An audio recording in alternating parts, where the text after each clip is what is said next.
Welcome to the Kolbecast, episode 172. Thank you for joining us. Today, Kolbe's Josh Beckman joins Bonnie and I to welcome Philip Kosloski, writer and CEO and founder of Voyage Comics. Philip shares his discernment of his gift of writing and takes us through the beginnings of Voyage Comics. He also shares some of the process in creating comics and the importance of good storytelling. We hope that you'll enjoy the show. Hi there, I'm Bonnie, Kolbe homeschooling mom of 4 lads and lasses, liturgical musician, popcorn, and podcast fanatic. And this is Stephen, homeschooling father of 5 and director of development for Kolbe Academy.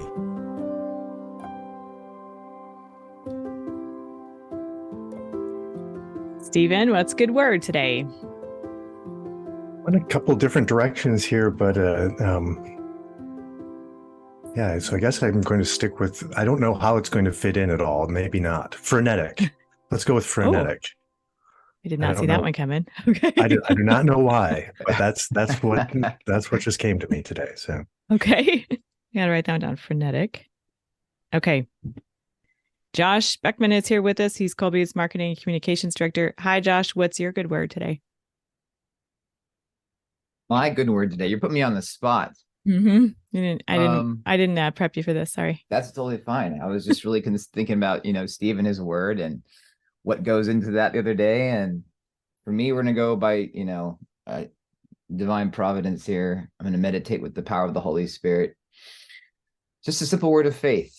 I think that word is going to be, we're going to hit that today. And there's going to be some special connotation with that today. Even in its simplicity, there's so much behind that. So that is my word of the day. You seem to have reduced those frenetic thoughts that go through as in panic when Bonnie asks you what the word is, and right. Settled in. You cast those aside. Don't ask me any other important questions today.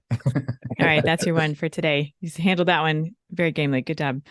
Okay, it's my pleasure to introduce our guest for our conversation today, Mr. Philip Kosloski, the founder of Voyage Comics and a writer for aletea.org. Hi, Philip. Welcome to the Kolbecast. Oh, thanks for having me. Okay, so I've had my eye on Voyage Comics for a number of years, and I remember seeing you kind of come on the scene and being so grateful for what you were producing and putting out into the world, and have really enjoyed the fruits of that. And so it's a real privilege to get to talk to you today. Would you please tell us about yourself and your background?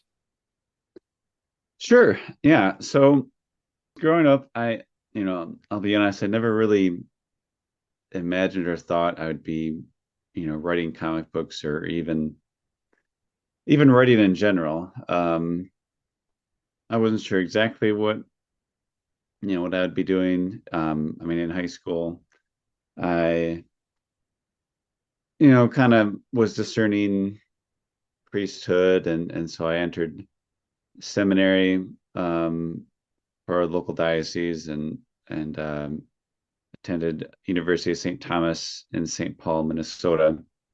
And then after graduating and leaving the seminary, I didn't really have a clear path. I knew, I guess I wanted to do something for the church. And initially I kind of worked at the parish, just kind of helping out with faith formation and kind of a lot of different things. But kind of through that, I was just constantly discerning, like, what are the gifts and talents that God has given me. And one thing that made a big impact on me is there's the Catherine of Siena Institute, and they have this Called and Gifted workshop. And it was kind of through that workshop where they help people discern kind of like their charism, the gifts that God have given them. And I was kind of surprised that kind of through that process that I discerned, that I had kind of the gift of writing. And so I kind of was like, okay, well, I'll kind of go with it. And I just kind of started writing. First I had my own blog, and then I started working for Alatea, and then I kind of stumbled upon comic books, I guess. I'm a huge fan of the Catherine of Siena Institute, so that's exciting to me. I've gone through a number of their trainings, and to try to do some of the working with people to kind of discern their charisms and such myself, although I haven't done a lot of that in recent years. But I'm kind of curious how that. I mean, because I think a lot of our Kolbe students think, oh, I want to be a writer. I want to be the next J.R.R. Tolkien. So they have an interest, but maybe not the calling. And so I'm kind of curious what that discernment kind of when did you kind of see that, well, I can write, I seem to be pretty good at it, but maybe this is something I can do for others, that I can that our Lord can act through me that way. Certainly, yeah. I mean, it is a fascinating process, and yeah, I mean, because how the Institute kind of helps you walk through things is like kind of some of the qualifications are, something that you enjoy doing, something that you're good at, and then something that bears fruit. And so it's kind of that process of thinking like, okay, so what are those things that I enjoy doing? And at the time I guess I enjoyed writing, but I hadn't really stepped back to think about that. And then kind of as I, part of the process too is like doing it. So like, if you want to be a writer, it's kind of no use kind of thinking about that. You actually have to do it, so you have to write. And then, that third part, which is kind of a hard, can be hard for us, is does it bear fruit? So do I like writing? Am I good at it? Do people enjoy my writing? And, and that's also a process where, initially maybe you can't see it, but as you kind of get better at it, that you do start to see that fruit. But yeah, I mean, it is an interesting concept, just realizing that God has given us a specific gift. And, I mean, it's hard to say, like, not everybody is called to be a writer, but, I think it is a good thing. I mean, it's just kind of goes to the whole idea of, we are the body of Christ, and, some people are our hands, other people are not, and it's not that some people are better than others. It's just that we all have different gifts that help, build up the kingdom.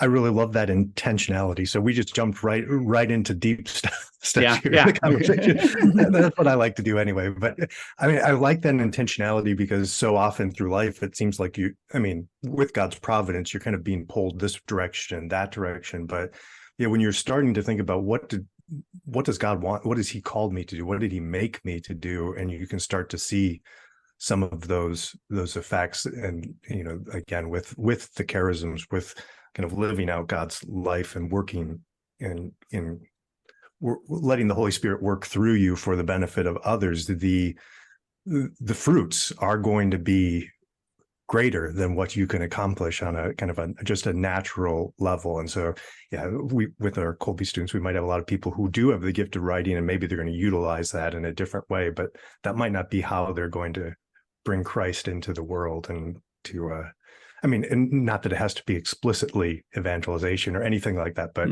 anytime the Holy Spirit is present, you're obviously bringing God into the lives of others. So I love that.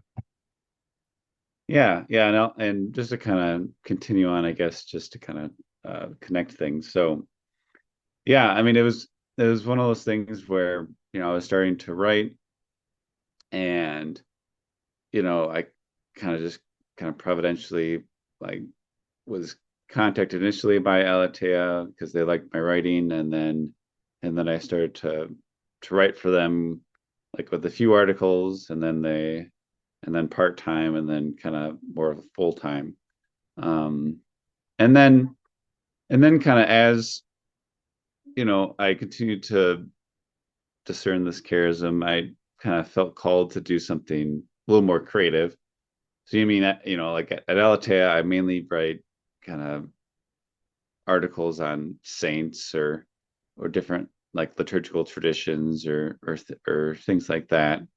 But then you know, I wanted to, I guess it's kind of every writer's dream to kind of write a novel or um, something creative. And I kind of felt drawn towards comic books.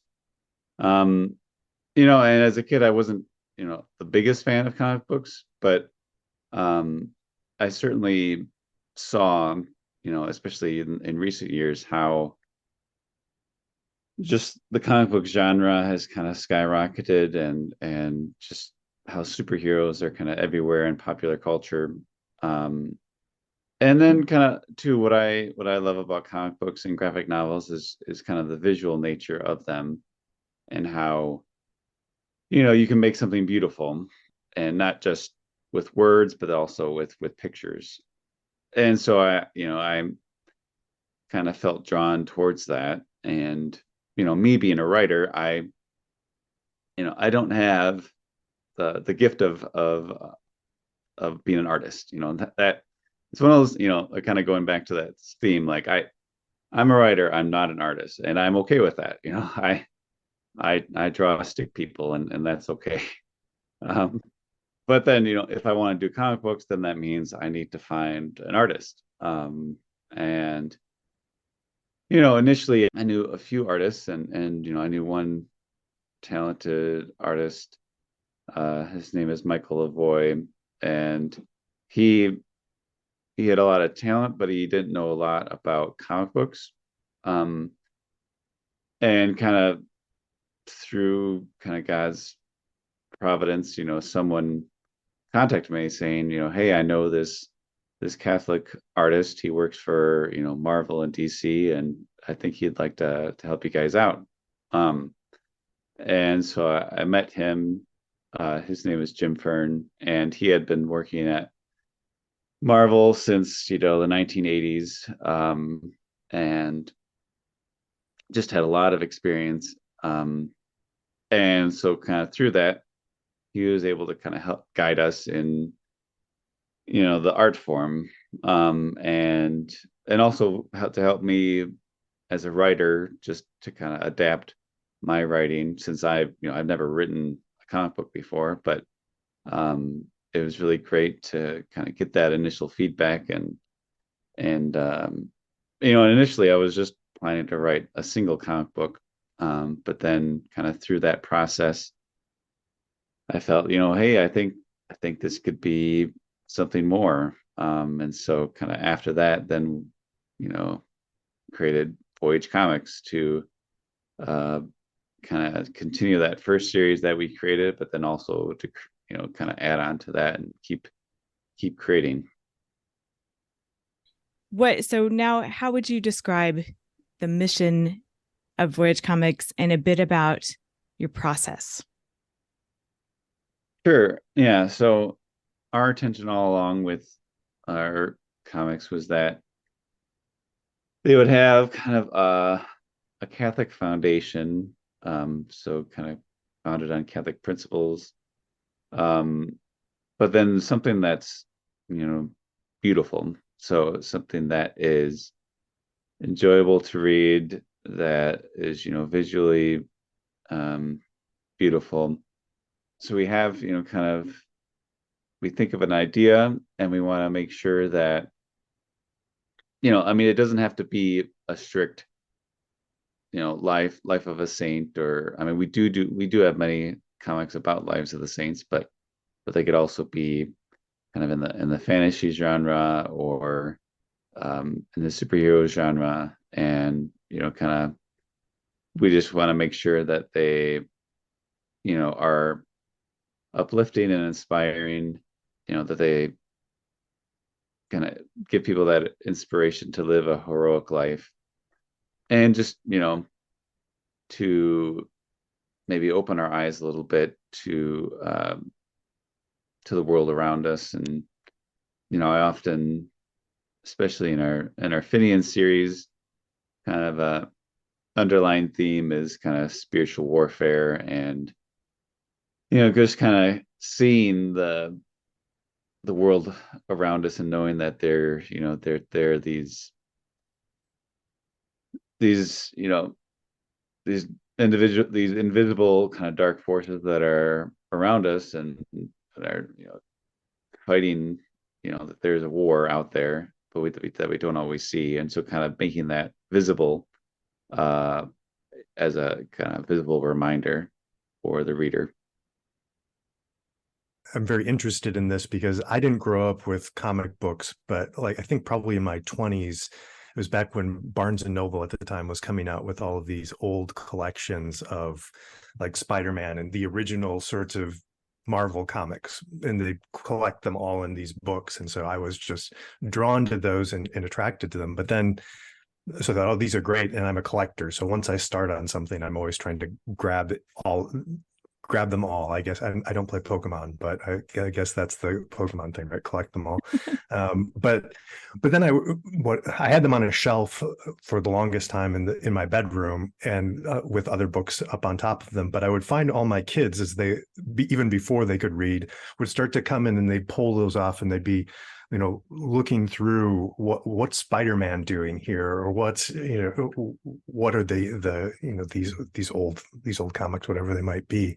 And there was just this, they'd sit there for hours just looking through them, and then as they're reading, they're grabbing them and taking them off so that they can focus instead of all of their younger siblings grabbing them from them or whatever. But so I hadn't thought a lot about what are those components, but I like what you're adding onto it, because rather than just having to look at Spider-Man and here's some guy who creates some weird device and now Spider-Man goes and stops them, which is still a really good story, even if it seems a little weird or silly even at times. But adding in, illustrations that are going to be worth looking at, that are, and some of the early Marvel ones I like too. So I'm not complaining about those, but then to have stories and things again that are worth reading, not just worth reading in themselves. I think that was common to some of those early comic books, but now as you're saying all of these, it's like this would be better though in some ways to have these things that are more, again, rather than some strange device where they're robbing banks and things, to bring it into the reality of our faith in the world that we live in a more real way would be really nice. Yeah, and certainly one of the reasons why we've kind of continued on with Voyage is, like in the history of comics, they've often kind of reflected the culture at the time. So, in the 50s, 60s, for the most part, those comics reflected the culture, during that time period. But then as the decades gone by, and even in those, for a few decades, there was like a comic book authority where they would have to like get a stamp on their comics so that it was, appropriate for the public. But eventually that got disbanded, and by the 2000s, the comics then turned, in a totally different direction. And so yeah, unfortunately at this point, if you pick up a comic book about, Spider-Man or Batman, it's going to have the same, it reflects the culture. And so it's going to have things in there that you don't want your kids to be looking at. Right. And so that's kind of, the state of where we're at right now, is that you can't just walk in a comic book store and pick up anything that's on the shelf. But graphic novels and comic books are so powerful visually, and they're a great, medium to tell a story. But we kind of have to kind of reclaim that and give it a proper foundation so that it doesn't just keep changing, according to the culture, but it has just kind of firm roots to it. So when you're writing your stories, are you envisioning what they will look like? Yeah. So, I mean, the one thing that I enjoy about uh, comic book writing is that, as even if I were to write like just a fiction story, like obviously we'll write kind of description. I'll have kind of an image in my mind um, of what it is that I'm writing. And when writing a comic book, that's essentially what you need to have. You need to have an image, like you need to be writing and to have a picture in your mind of what the page will look like. Um, and so then I write kind of descriptions on each page for each panel, kind of like, this is how I think the action will look like. But then the great thing about comic book writing is that, I'll have kind of an image of what I think it'll look like, and then I pass it on to the artist, and then the artist will take a look at it and we'll start drawing, and it might happen where things change. So things saying, well, what you kind of envisioned is actually going to look a little bit differently. And I do like that kind of collaborative process of it's not just me creating the comic. There's kind of a team, and each kind of plays their own part to make the finished product. Do you very often get kind of an experience where you're like, wow, this is not exactly what I had imagined, but this is better, like, or an excitement that he's brought to life in a way maybe that you hadn't imagined or envisioned?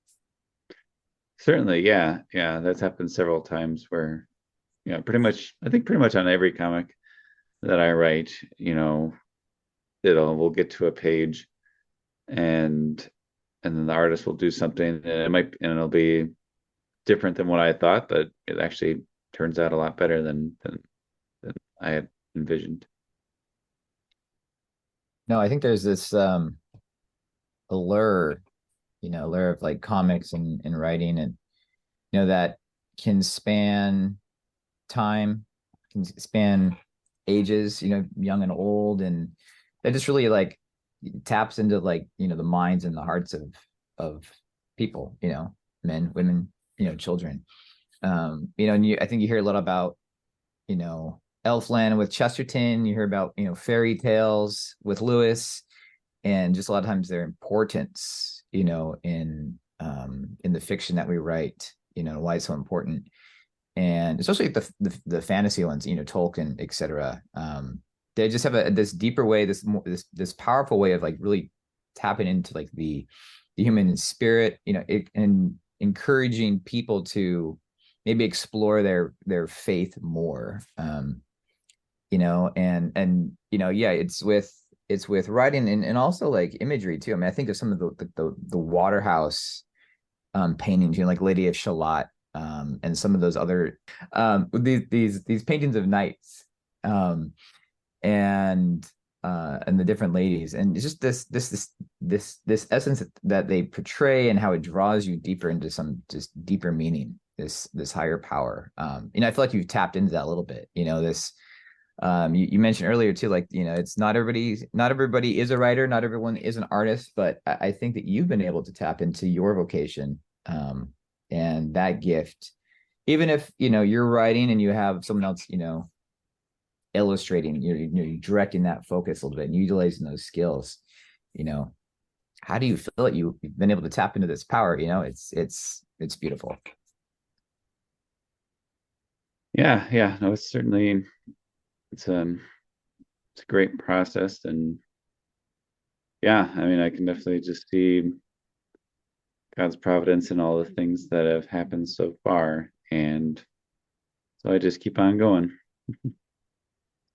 Even as you're explaining the process, it does bring back to mind those charisms and things of relying on, and as you mentioned, the different members of the body of Christ, that it's lovely in a way that you can kind of see directly that process throughout. I mean, so knowing that you can write, but then needing or relying on somebody else who has this other gift, and putting together those things together, you can put together something which would be greater than any one of you could do on your own. It's just a lovely sort of continuation of that as you're explaining this process.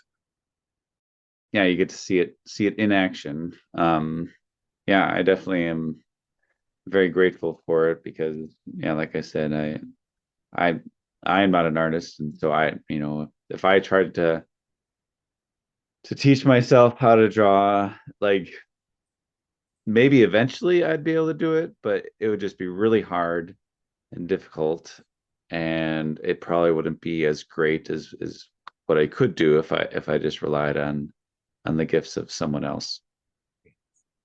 That's a neat observation too about the gifts that the fruits that are observable by us using our gifts given to us by God. So let's talk a bit about the stories you craft. You were telling us a bit as we were preparing for this episode that some of your stories are based on actual people. Specifically, I'd like us to talk about St. Maximilian Kolbe and his inspiration for the inspiration he has given to you for your story, Metal Knight. Certainly. So, for Voyage, we, for a while we had been thinking about kind of a superhero series, and it's sometimes it's hard to think about it because, well, like Marvel and DC, they literally have thousands of superheroes out there. So it's hard to kind of create something new and unique. So, but what we did is we kind of went backwards a little bit, going like setting our superhero world in the 1920s. And we started first with a series called The Phantom Phoenix, and he's a superhero who he doesn't necessarily have any like powers, but is just kind of a classic like just fighting crime. And he's set in Chicago. And then we wanted to kind of expand that universe a little bit, and so we created Metal Knight, and so this character, Max is his name, and he's kind of inspired by St. Maximilian Kolbe.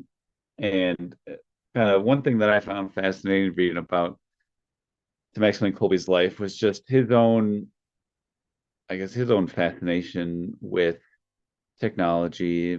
And like I was reading kind of a biography, and I read that in the it was like in the 1920s that he was kind of drawing up plans for all these different kinds of inventions, and he drew like he was making plans for like a spaceship, and kind of drew up all these different kind of plans that he sketched out. And it's kind of an interesting part of his life, which doesn't really get a lot of thought, just because I mean, we think about the later part of his life, and his sacrifice at Auschwitz. But as a seminarian, he was just kind of doodling in his notebook and all these different inventions. And so I just was fascinated by that, and so I kind of took that period in his life and created a character around that.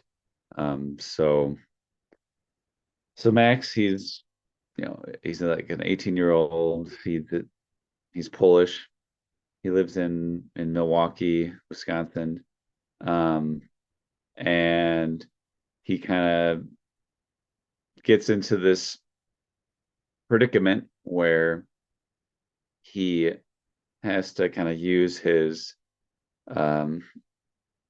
creations to well, I don't know if I want to give you too much of the plot, but so that character is kind of inspired largely on those kind of on that period in St. Maximilian Kolbe's life. But then also St.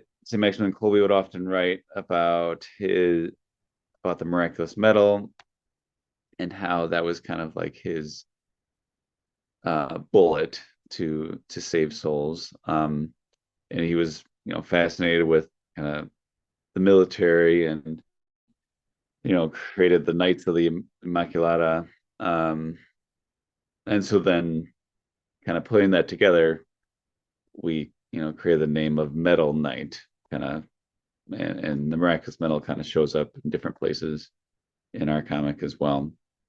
So yeah, I mean, it is fun to think about superheroes, but it's also not easy at the same time, because you don't want to do something that is too close to what's already been done.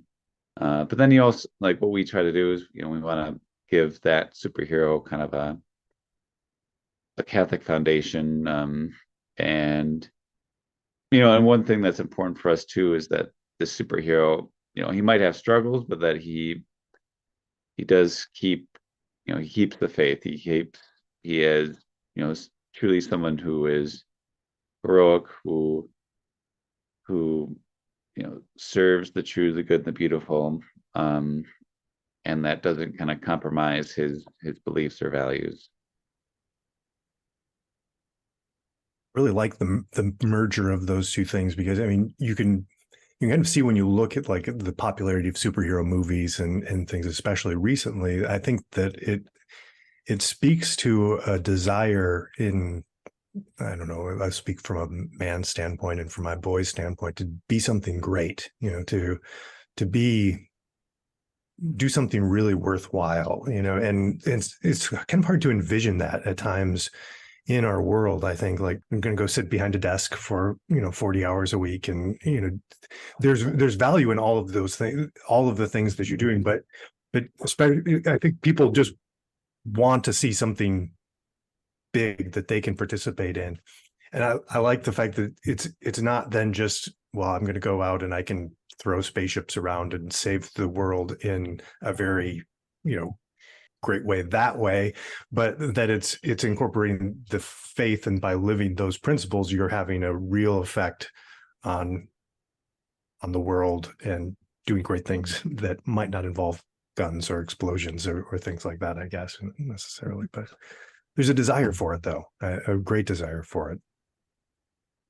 Yeah, certainly. And one thing too that's kind of unfortunate is so, I mean, a lot of these mainstream superheroes, like, they're created to be heroic and to inspire, but then over the years, it seems like these writers or creators kind of ended up thinking like, well, this is not really realistic. Like, we're humans, we're bound to fail, and we're never going to be able to live up to these standards. And so then a lot of these stories then turn the opposite way. We're like, oh, well, Spider-Man really isn't a great guy. He's, he's actually turns to doing bad stuff for some reason. And even recently too, there's been kind of a slew of TV shows and movies where the superheroes are actually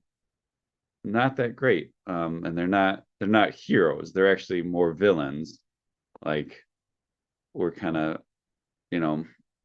uplifting these people who are doing bad things to accomplish their goals. And again, it's kind of a reflection of our culture, but something that I'm trying to go against, so that these characters aren't going to fall in that way, where they turn instead to a life of crime to accomplish to save the world, basically.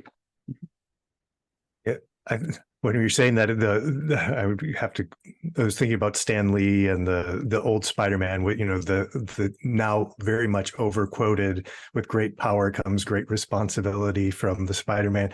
But there's actually something providential and true in there. I mean, when you're thinking about, so I can see where today's world kind of thinks, well, if you had all this power, you would just be corrupt and you'd be selfish and things. But in God's providence, he's, if you're thinking about it, actually, if you are given these gifts, these, whether it's great intellect or whatever, you're given it to, you've been created for that, for a purpose, to do something great for the kingdom. He's going to give you what you need to be great in a spiritual sense, in a moral sense. Yeah, like you were saying before, not that you don't ever fail or struggle or anything like that, but the world would be horrible if God did not provide the blessings to go along with the gifts, those things.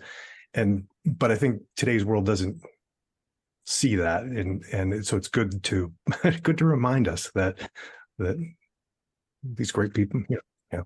It makes me think of even back, when I think when Lord of the Rings first came out too, there was just a huge craze of just, fantasy that came out, and a lot of just books and stories. Like it took the world by craze in a lot of different ways. And, I think it's what you're true in saying. We're kind of seeing this done a little bit with like the Marvel movies and a lot of the, superhero movies, etc. And I think that's one of the things that, if just to name drop, Tolkien, I think like he was so good at, like he was able to, really truly understand his gift and, really embrace some of those enduring principles and virtue, and the importance of that and how that resonated. And I think it resonated enough just to, you can see his success in that. And I think that you do an excellent job with that as well. And I think it's so important to do that.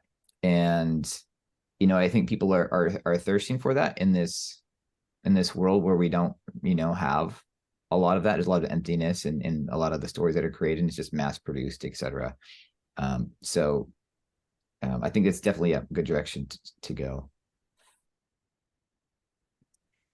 Do you have any stories you've heard from folks about the impact Voyage Comics has had on young readers in their faith formation?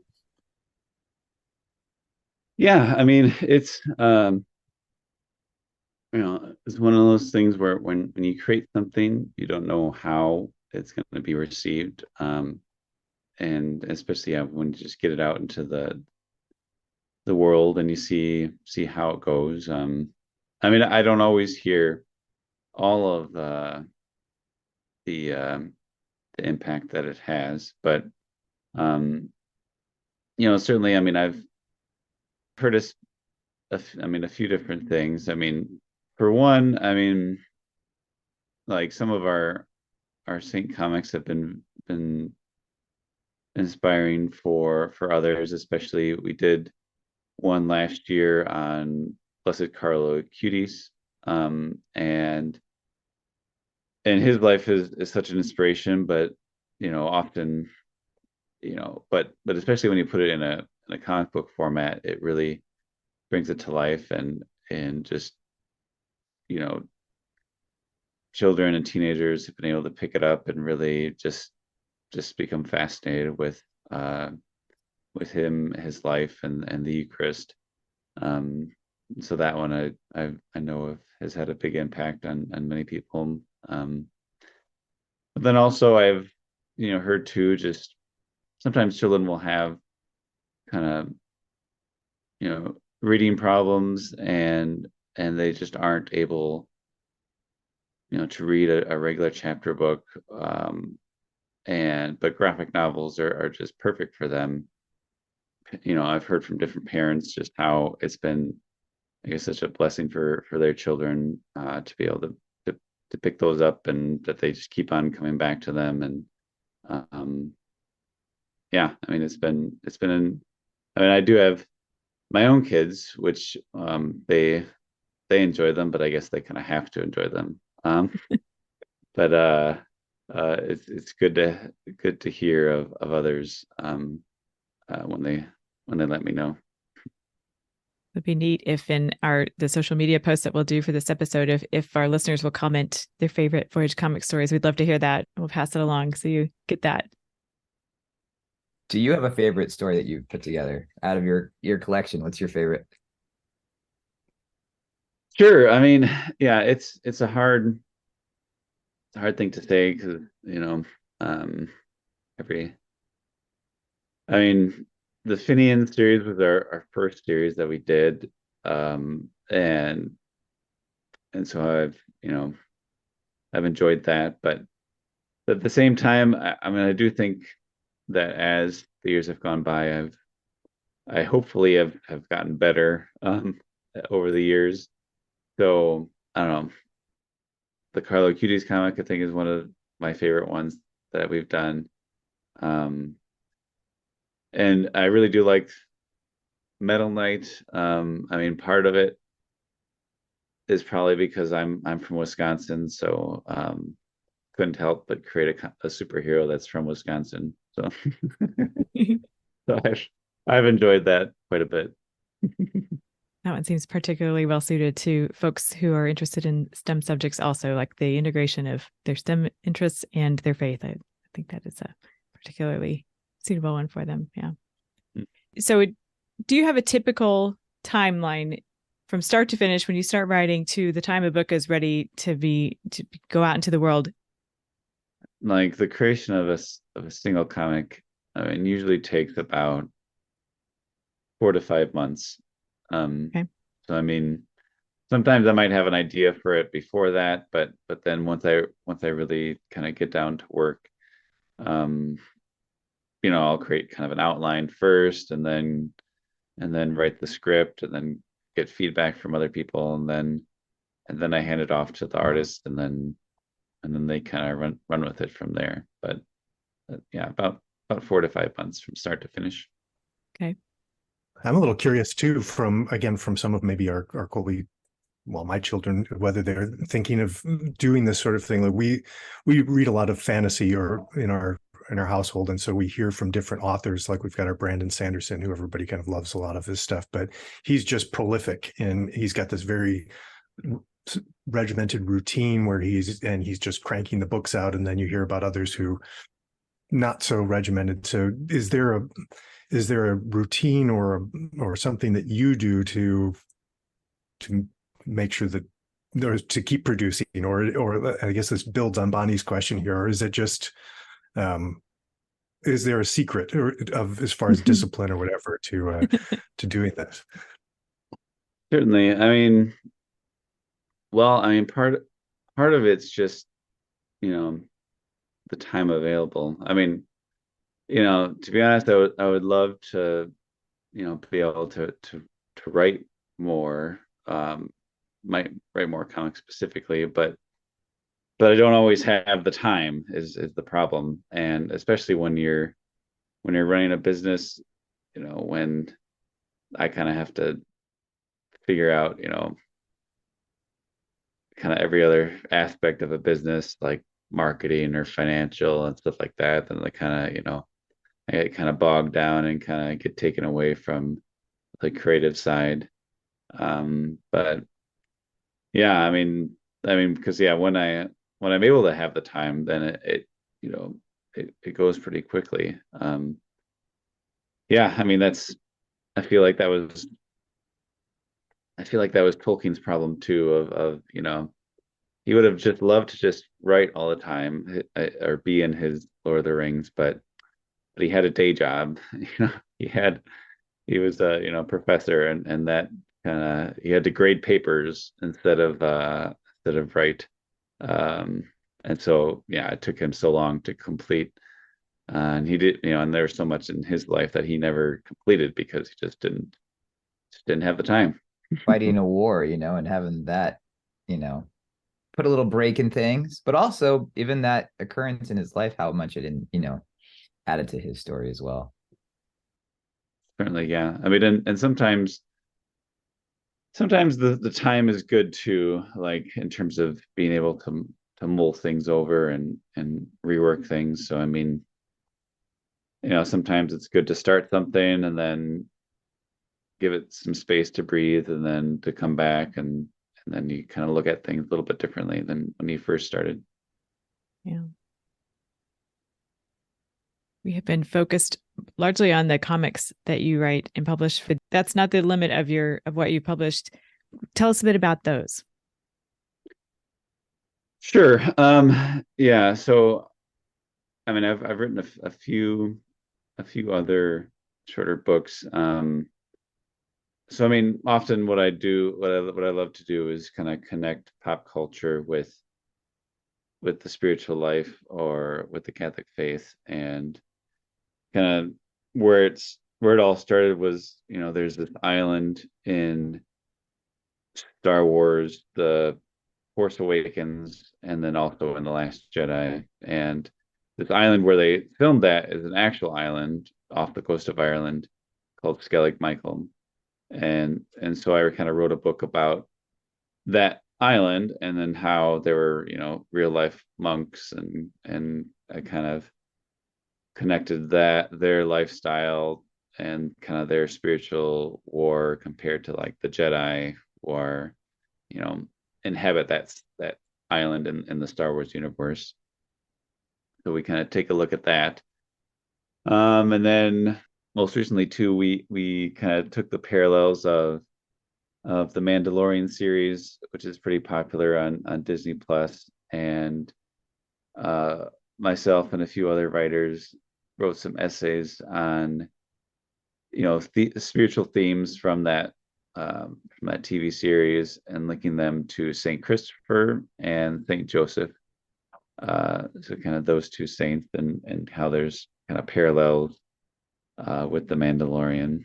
So we did that, and then we also did one on Tolkien and faith, where we did a similar thing of kind of shorter essays to kind of seeing in his writing in his world of Lord of the Rings, of Middle Earth, and kind of spiritual themes that are present in that as well. Yeah, and that's we've done that in a few other books, and we also do that on our blog and podcast as well. I'm glad you mentioned those. I was going to ask you about those in a little bit. Is there more you want to say about the podcast and the blog? Sure. I mean, so the blog we've had for several years, and again, kind of we love to kind of find God in the most unlikeliest of places, and especially in pop culture. So we'll, so a writer might kind of look at, the Super Mario movie, and kind of look at some kind of positive themes that are found in that. And then we do that same thing on the podcast. I am actually not on the podcast except for the first episode, but we have two co-hosts, Mike and Jacob, and they do a great job kind of just having a good conversation about pop culture and kind of the different Catholic themes that we find in them. Lots of good stuff.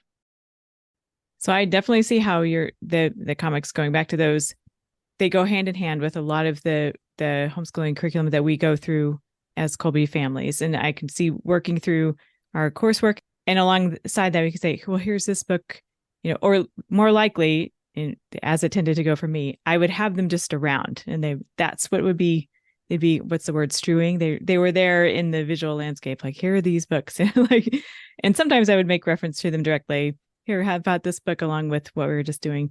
Or maybe they'd just be conveniently right there at hand. So working them into to supplement what we were doing through our more formal coursework. Do you have any other suggestions for working those into our homeschool life?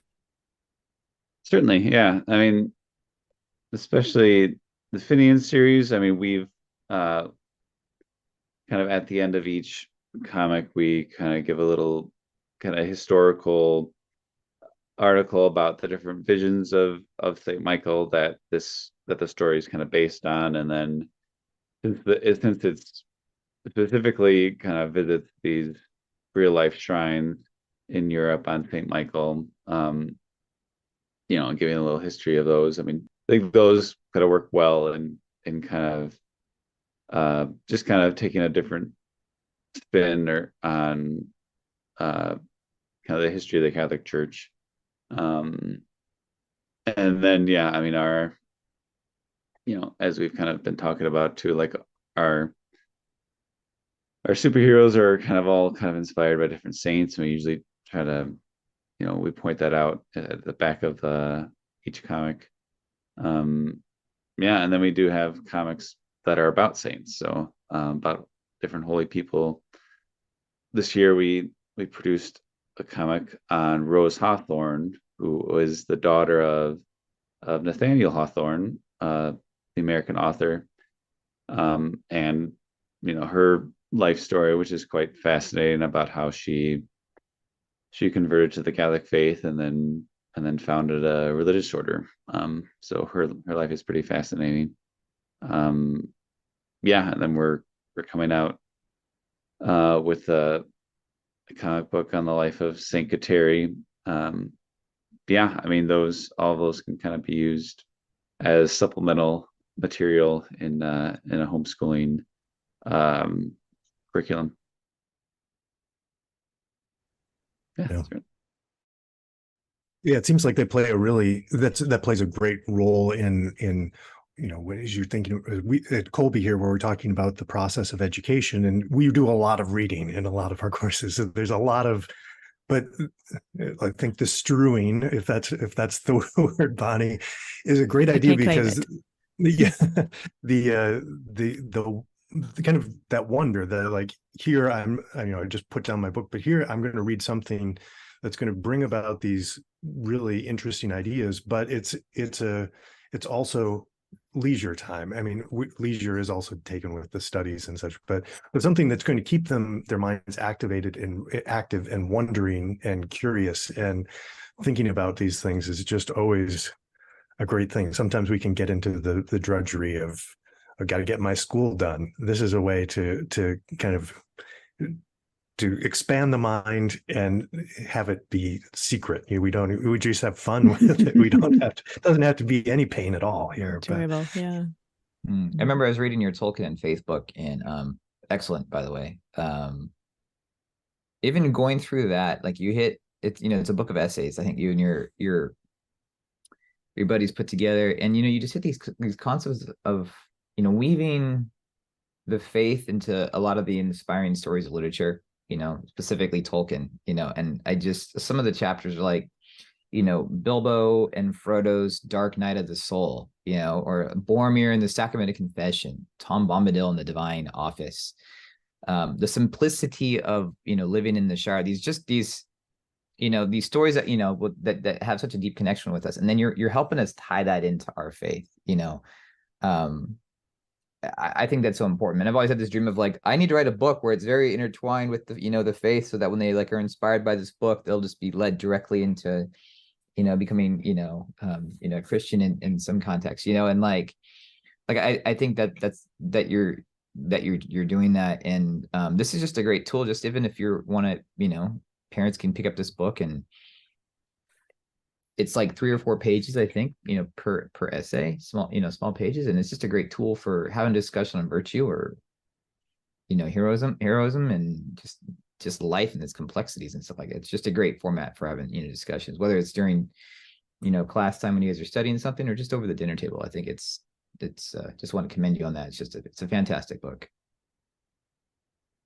Thanks. Yeah. And certainly, yeah, kind of what we hope too is that, kind of these materials and then also help just in general being able to read other stories and find, different themes. And I do think that's also important to do. Like, if you're just reading just the classics and literature, that you're able to not just read the story, but then also kind of reflect on it after you've read it, and you can kind of see different kind of spiritual themes that are present in it. Even the author maybe not have intended it, but you can still kind of recognize those, and then you can kind of talk about them as well. Lots of fruit coming from you using the gift you're given and finding folks who are using their gifts. You mentioned your book on Saint Kateri coming up. Is there anything else you want to mention on the horizon that we can look forward to? Sure. Yeah. So in the next few months we'll also be releasing. It's a collection. So in the 1950s, there started this. It's like kind of the original Catholic comic called Treasure Chest of Fun and Fact, and it used to be sent to all the Catholic schools like every other week for about like 11 years or so, or maybe more than that. Yeah, it started in 1946 and then ended in like 1971. So there's like 500 issues, but they're really fun. They're a great resource because they have both fun things, kind of like different projects you can do, or maybe even like a magic trick or things like that. But then facts, so like they'll go through like, a story on George Washington, or a story, a story on a different saint. And it's just we found that they were just a great resource. And so what we did is we were able to kind of restore them. So the Catholic University of America had scanned in all the pages of like 500 issues. And what we're doing, which it'll take us a long time to do it, but are kind of recoloring them and reprinting them in different volumes. So that's one we're excited about. That kind of the first volume is coming out in the next few months. That's definitely something to look forward to. So where can folks find all of your offerings offered through Voyage Comics? Where should folks head? Sure. Just head on over to voyagecomics.com and you'll be able to find everything that we've been talking about today. We really have enjoyed this time visiting with you, Philip, and certainly do enjoy all of the offerings from Voyage Comics. Appreciate so much you using your gifts in that manner to serve the church. We'd love to hear from our listeners what your favorite Voyage Comics stories are, either already or the ones you discover after hearing this episode. Please let us know in the comments to our social media post, or send us an email to podcast@kolbe.org. We'll pass those along to Philip, share those with him so he can enjoy those with his team as well. Philip, thanks again for coming to visit with us. It's really been great. Thanks. Yeah, thanks for having me. Subscribe to the Kolbecast on your favorite podcast app so that you don't miss an episode. And let us know how we're doing by leaving a rating or a review. And as always, feel free to email us at podcast@kolbe.org. Mary our Mother, pray for us. St. Maximilian Kolbe, pray for us. Ad Maiorem Dei Gloriam.